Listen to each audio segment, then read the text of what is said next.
P T I کے ساتھ جو مذاکرات تھے اس کے لیے ہم نے بالکل ایک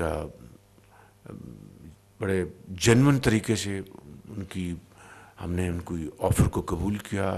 ایک کمیٹی کانسٹیٹیوٹ کی گئی اور پھر اسپیکر صاحب کے توسط سے مذاکرات شروع ہو گئے.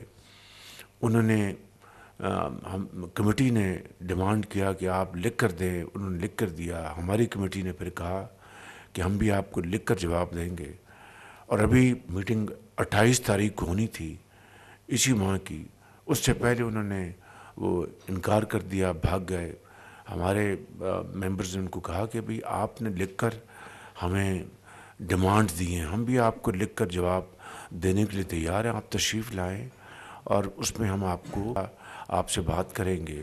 کیا یہ درست نہیں ہے کہ 2018 کے الیکشن کے بعد جب ہم احتجاجاً پارلیمنٹ میں کالی پٹیاں باندھ کر میں داخل ہوا تو پی ٹی آئی کے جو عمران نیازی صاحب ہیں آگے بڑھ کر مجھے کہا کہ ہم کمیٹی بنا رہے ہیں, ہاؤس کمیٹی, اور وہ ساری اس کی تحقیق کرے گی. آپ بھی اپنے اس میں جو ممبرز ہیں نامنیٹ کر دیں اور ہم بھی. تو میں نے کہا آپ اعلان کر دیں. تو انہوں نے وہاں پر اعلان کیا. وہ دن آیا اور یہ دن آیا. کمیٹی ضرور بنی ہوگی, ایک آدھ اس کا اجلاس ہوا, اینڈ ریسٹ از ہسٹری.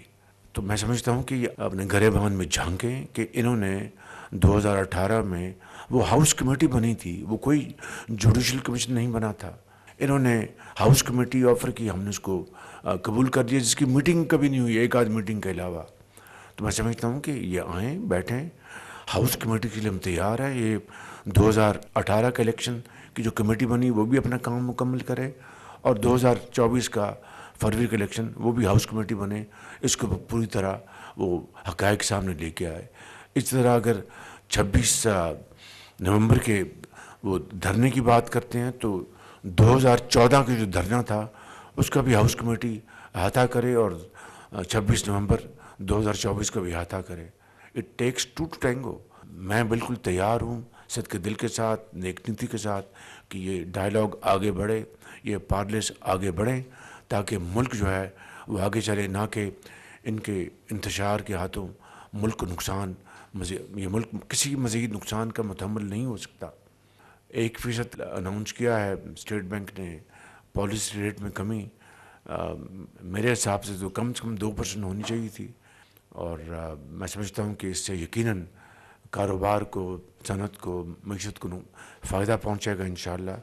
اور اسی طریقے سے ایز اے ٹیم ہم دن رات کاوشیں کر رہے ہیں, اور انشاءاللہ پاکستان کی جو ترقی اور خوشحالی کا جو ہمارا خواب ہے وہ انشاءاللہ ضرور شرمندہ تعبیر ہوگا.